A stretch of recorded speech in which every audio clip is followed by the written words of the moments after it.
Magandang hapon po sa inyong lahat. Hello. Hi. Gusto natin na tayo ay marurunong matatalino. Amen ba yun? Ayaw natin na tayo ay mga mangmang. Gusto niyo yun? Ayaw niyong maging mangmang. Ngayon, paano masasabi, o isa pa pala, gusto natin na tayo ay may malawak na pang-unawa, hindi makitid na pang-unawa. Ngayon, kailan masasabi na tayo ay marurunong, matatalino, at may malawak na pang-unawa? Ang sagot sa tanong na ito ay ating matutunghayan sa mga pagbasa ngayong ika-22 linggo sa karaniwang panahon. O anong sinasabi ng mga pagbasa? Ayon sa mga pagbasa, marurunong, matatalino, at may malawak na pang-unawa ang sumusunod saan? Sa utos ng Diyos at sumusunod sa salita ng Diyos. Una, matatalino, marurunong, at may malawak na pang-unawa ang sumusunod sa tuntunin o utos ng Diyos. Sa aling pagbasa natin ito matutunghayan? Very good. Sa unang pagbasa, mula sa aklat ni Deuteronomio. Sa aling talata nababanggit na matatalino, marurunong, at may malawak na pang-unawa ang sumusunod sa tuntunin at utos ng Diyos. Tumahimik na kayo. Saan? Doon sa talata na kung saan sinabi ni Moises, ngayon, mga Israelita, unawain ninyo ng mabuti at sundin ang tuntunin o utos ng Diyos. Sa gayon, makikita ng ibang bansa ang inyong karunungan at lawak ng inyong pang-unawa. Si Moises na yan nagsabi. Matatalino, marurunong, ang sumusunod sa utos ng Diyos. Kung sinabi ni Moises yon, sa kanya lang ba yon? Hindi. Galing din sa Diyos.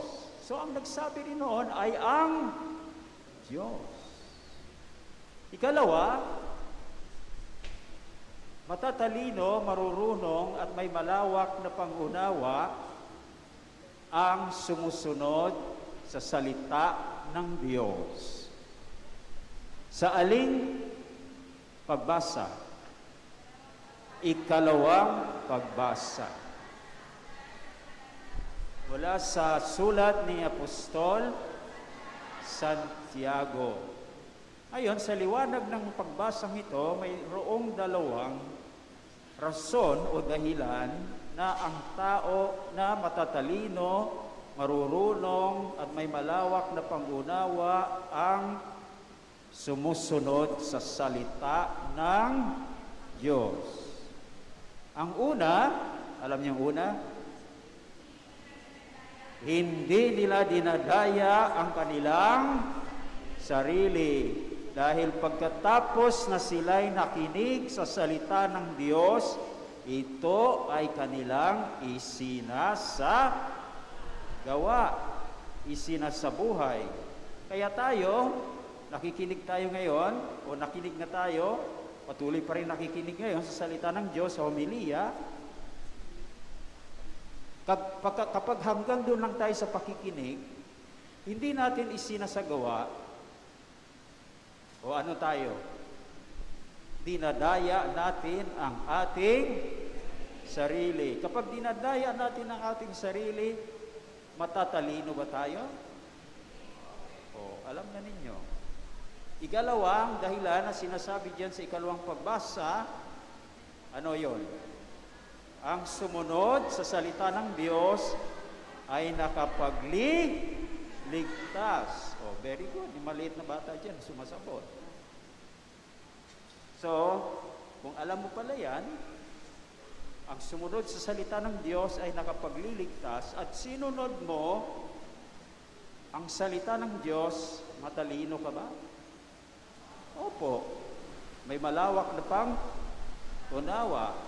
Pero kung alam mo na yan, hindi mo naman sinunod, ay hindi ka matalino, mangmang ka. Amen ba yun? Ngayon, sa Ebanghelyo, ayon kanino bang Ebanghelyo ngayon? Ayon kay San Marco. Ang mga iskriba, nababanggit doon, mga iskriba at mga pariseyo, ay masasabi ba natin na ay mga matatalino, marurunong, may malawak na pangunawa? Wala? Sigurado kayo? Bakit? Dahil hindi nila sinusunod ang utos, ang turo o ang salita ng Diyos. Sa halip, ano ang kanilang sinusunod? Utos ng tao, yung kanilang mga ninuno, yung kanilang mga kaugalian. Ang turo nila, anong turo? Tungkol sa nagpaparumi sa tao. Para sa kanila, ano yung nagpaparumi sa tao? Ang pumapasok sa bibig ng tao, yun ang nagpaparumi. Kaya bago natin kainin o isubo sa ating bibig, at siyempre gagamit tayo ng kamay, anong gagawin? Maghuhugas ayon sa kaugalian ng mga Hudyo. Pero ito ba'y turo ng Panginoon? Hindi. Ang turo ng Panginoon, ang nagpaparumi sa tao ay hindi yung pumapasok sa kanyang bibig, kundi ang lumalabas sa kanyang puso. Ano yung lumalabas sa kanyang puso? Baka ang lumalabas sa kanyang puso ay pagmamahal. Masama ba yun? Ang sinasabi diyan, masamang isipan na nag-uudyok, na makiapid. Alam niyo makiapid, mga bata? Hindi nila alam. Masamang isipang nag-uudyok na magnakaw. Kaya kung mayroon kayong isipang ganyan, kayo ba'y malinis o marumi? Marumi. Huwag na nating sabihin lahat. Kasi dapat kailan matapos na tayo. Ano yung iba pa? Hindi lang masamang isipan, kundi gawang kabuktutan. Ano yung isang halimbawa ng gawang kabuktutan na sinasabi diyan sa Ebanghelyo? Pagdaraya, kahalayan, paninirang puri. Kapag mayroon po tayo noon, nagawang kabuktutan, malinis ba tayo o marumi? O kung marumi, saan tayo maghugas na rin tayo ng kamay para maging malinis? Mangumpisal. Doon tayo maghugas sa kumpisalan. Okay? So, yan ang mga Hudyo. Ang kanilang sinusunod ay hindi utos ng Diyos, kundi utos ng kanilang mga ninuno. Dahil dito, niwawalang kabuluhan nila ang utos ng Diyos. Tayo mga Pilipino ba, ganun din? Natahimik kayo. Halimbawa, pag New Year, nagpapaputok tayo. Dahil ayon sa turo ng ating mga ninuno, nagtataboy ng masamang espiritu ng demonyo. Totoo ba yon? Hindi. Ay sino yung nagtataboy? Ang Diyos. Pero tingnan mo pag New Year, tayo mga Pilipino, paputok pa rin ang paputok. Tama ba ako? So ang sinusunod, yung turo ng tao, hindi turo ng Diyos. Ako ang nagtataboy. Di ba si Jesus ang nagtataboy ng demonyo? O isa pa sa New Year, anong ginagawa natin? Nauubos tuloy yung mga bilog na prutas. Pag New Year, wala ka nang mabibili. Dahil maglalagay ng 12 prutas sa mesa.